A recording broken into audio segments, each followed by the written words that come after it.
अरहन्ताणं नमो अरहन्ताणं नमो अरहन्ताणं। जब पद्मलेशा के स्पंदन जागते हैं, पीले परमाणुओं के प्रकंपन हमें उपलब्ध होते हैं,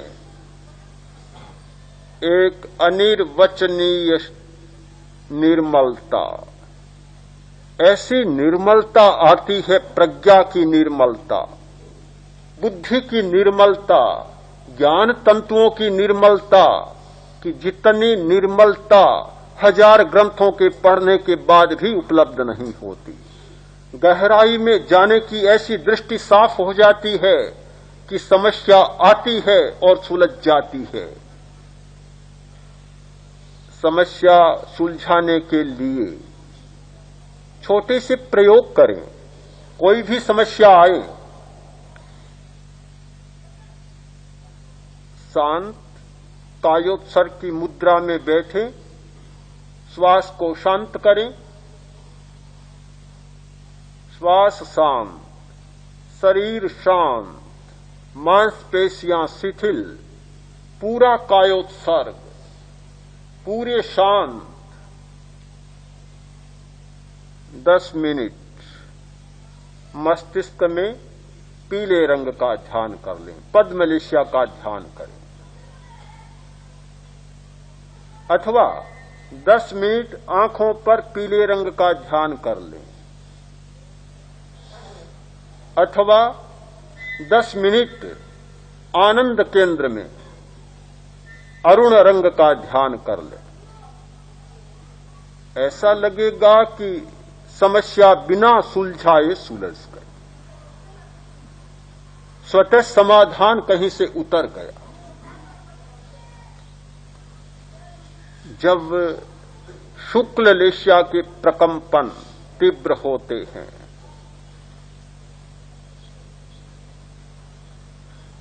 इतनी अनिर्वचनीय शांति, जिस शांति को छोड़ने का मन नहीं होता, ऐसी शांति उतरती है जैसे शांति की वर्षा होती है। कोई मन में संताप शेष नहीं बचता, किसी कोने में भी नहीं बचता। सफेद रंग, सफेद परमाणु, और जब आभा मंडल श्वेत परमाणुओं से पूरा भरता है, व्यक्ति प्रफुल्लित हो जाता है। कोई मन में विषाद नहीं होता, कितना ही भार हो तो उसे लगता है कि कुछ भी नहीं। बड़ी से बड़ी समस्या एक राई जितनी लगने लग जाती है।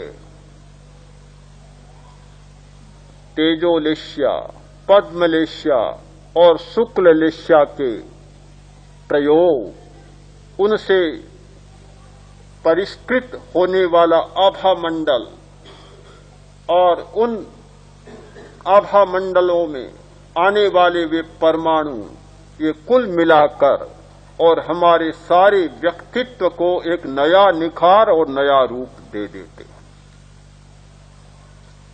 लेश्याध्यान इसीलिए एक कसौटी है।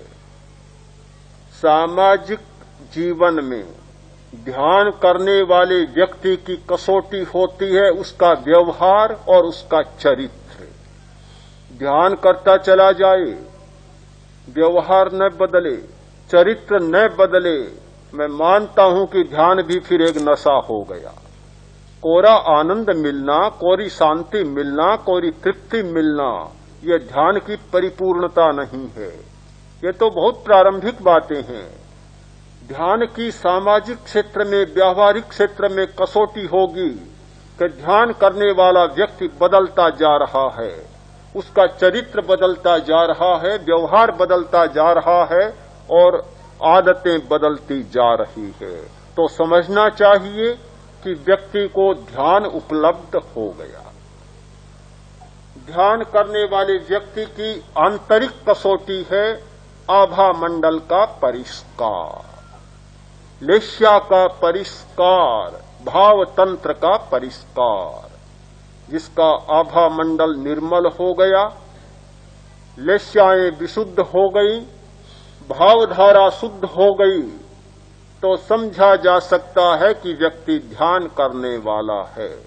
इसीलिए प्रेक्षा ध्यान की पद्धति में एक कसौटी के रूप में और आने वाले अवरोधों को समाप्त करने के लिए लेस्या ध्यान का बहुत बड़ा महत्व है कि पर्यावरण का और लेस्या ध्यान का कोई संबंध है।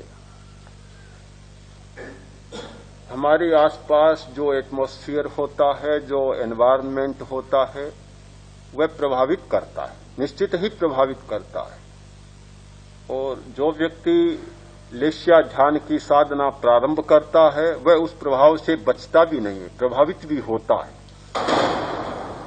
किंतु जैसे जैसे लेस्या ध्यान शक्तिशाली होता चला जाता है, हमारा आभा मंडल शक्तिशाली होता चला जाता है, फिर इस पर्यावरण का और वातावरण का उस पर कोई असर नहीं होता। ये तो शक्ति पर है कि वातावरण शक्तिशाली है या हमारा आभा मंडल कवच शक्तिशाली है। ठीक ऐसा ही होगा कि दरवाजा टूटा फूटा है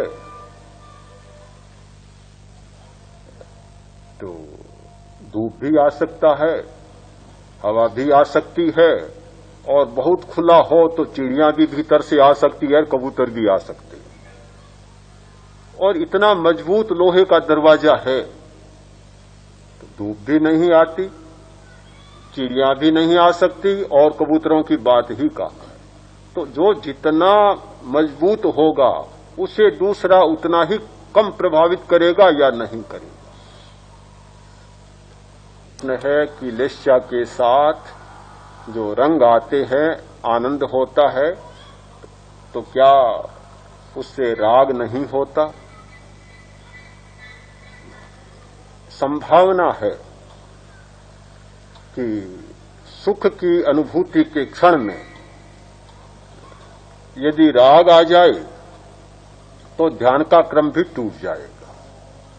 इसीलिए बहुत जागरूक रहने की जरूरत है, और इसीलिए बार बार यह दर्शन मिलता है कि जो भी आए संवेदन दृष्टा भाव से देखें, प्रतिक्रिया न करें।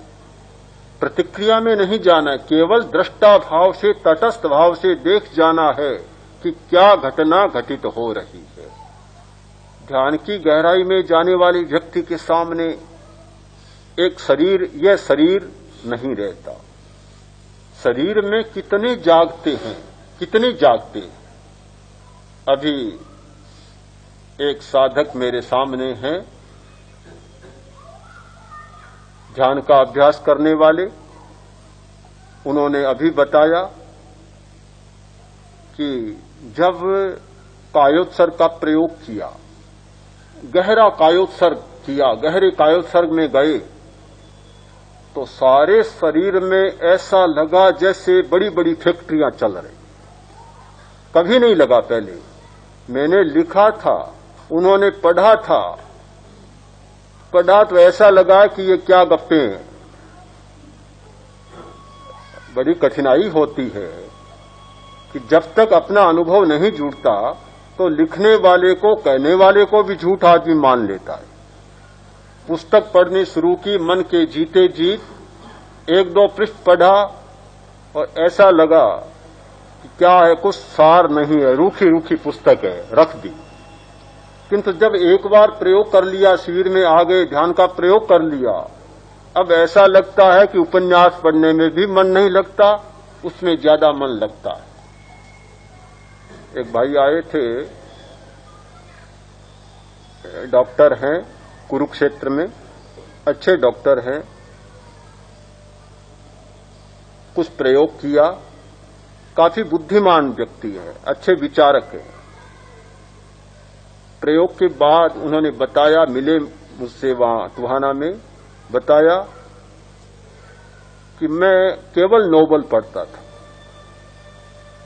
सारे अंग्रेजी के उपन्यास केवल पढ़ता था, किंतु जब से ये प्रयोग किया ये साहित्य पढ़ना शुरू किया, सारे छूट गए, बस मेरे सामने केवल यही पुस्तकें रहती।